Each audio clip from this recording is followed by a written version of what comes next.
আজ রবিবার এবং অনেক দিন পর এসেছি আমি ভিডিওটাতে। তো এই ভিডিওটাতে প্রথমেই আপনি দেখতে পাচ্ছেন যে আমি একটা আনবক্সিং করছি। আসলে এটা একটা ইন্ডাকশন বেস কুকার, আর আমার এরকম একটা কুকারের অনেক দিনের ইচ্ছে ছিল। যাই হোক, আজকে আমরা নিতে পেরেছি। অনেক দিনই হলো, আমি মাঝে বেশ কয়েক মাস ভিডিও দিইনি, আমার একটু শারীরিক অসুস্থতা ছিল। যাই হোক, তারপরে আমি রুম চেঞ্জ করি।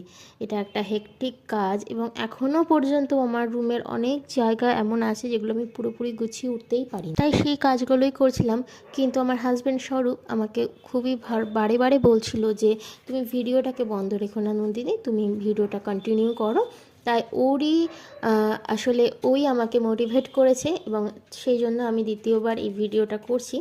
আর আমি আমার নিত্যদিনের জীবনের যা যা ভিডিও আপনাদের সাথে এতদিন ধরে শেয়ার করেছি সেরকম তো শেয়ার করতেই থাকবো।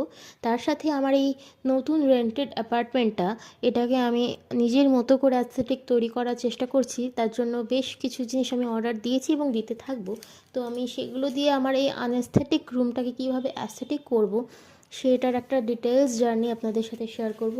আশা করি আপনারা আমার পাশে থাকবেন এবং আমাকে অনেক অনেক আশীর্বাদও করবেন। আর স্বরূপও না, কয়েকদিন আগে আমার জন্য একটা বাউলি এনে রেখেছিল, কিন্তু সেটা আমি খেতেই ভুলে গেছি। তো আমি ভাবলাম যে আজকে কফির সাথে ওটাও খাওয়া যাক।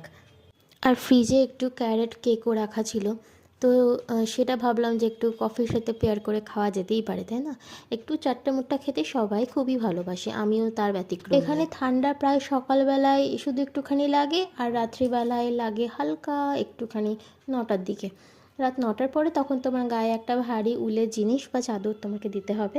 তাছাড়া এমনি সারাদিন এখানে কিন্তু ঠান্ডার কোনো নাম গন্ধ কিছু নেই, এবং তার সাথে এখানে প্রচণ্ড গরম, রোদও খুব ভালো। আমি আমার সন্ধ্যের কফিটা একটু এনজয় করি। আপনাদের সাথে এখন আমার অনেক কথা বলা, গল্প করা অনেক বাকি আছে। টাটা।